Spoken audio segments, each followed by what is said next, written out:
hands-free for right now, but I am driving. I just got out of the clinic, and one of my patients said that they have just such a weak low back, and that was what was causing their pain. And when these kind of happen, I kind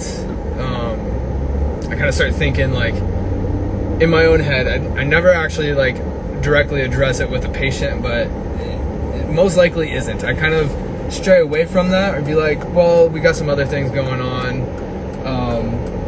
You know, a weak low back isn't probably what's causing your deadlift pain, even though that they've been told that over and over and over again. So, you know, how I address that to a patient is way different. But here's kind of my understanding of this, because Mark Ripto and some other strength coaches are like, oh, you got to strengthen your low back. Well, that's probably not what's going on when you strengthen your low back. The analogy is that your low back is a single structure, and that it itself is causing your pain. Well, here's the problem, is that your low back is not a single structure. In fact, it's connected all the way up to your head with your erector muscles and everything else like that. And it's just connected to so many things that it just actually doesn't make sense to me why saying your low back is weak and that's what's causing your problem.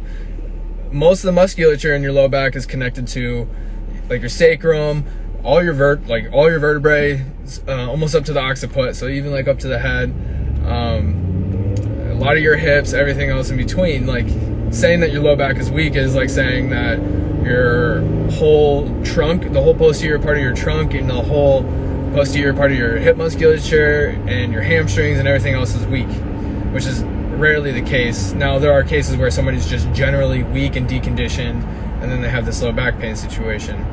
A lot of times when we say strengthen that low back, it doesn't mean I'm going to strengthen the vertebrae or just the erectors right then and there at that spot. We have EMG activity up and down the column of your erectors, so it's not just happening at your low back, it's happening at your mid back. It's to a portion happening into your cervical spine. Now, you can do some QL stuff, which is pretty close to being isolated. It's not an actual isolation to the low back, because you have your hips involved in there. And I used to say this too, like, I made the revelation, like, oh, you just got to strengthen your low back, or I just have to strengthen my low back because I've had low back pain. And that's just not the case. It's just not true, and the narrative is completely false. So, you know, coming around full circle, if you hear someone say, like, oh, they're having pain because of their low back weakness, or I'm having pain because of my low back weakness, bring into the fact that even, like, biomechanically, we have more things going on, and then bring in the psychosocial part, because, you know, the biopsychosocial model, which is not the end-all be-all, but it's the best we got right now, or best in fruition. So the idea, I think I'm stuck at a train, acknowledge, hey, like, that might be a portion of it, but the long-standing majority is that we have a lot of things going on, and a lot of things affecting other things, and those things are affecting other things, and it's really, really hard for anybody to specifically pinpoint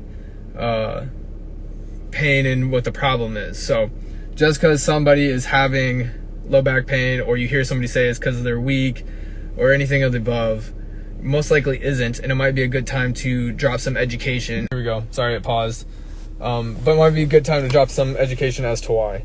Now, with that being said, there's definitely moves to decrease sensitivity of the low back using some quote-unquote low back strengthening. So just some food for thought while I was getting out of work, and I wanted to get it on here before I forgot. So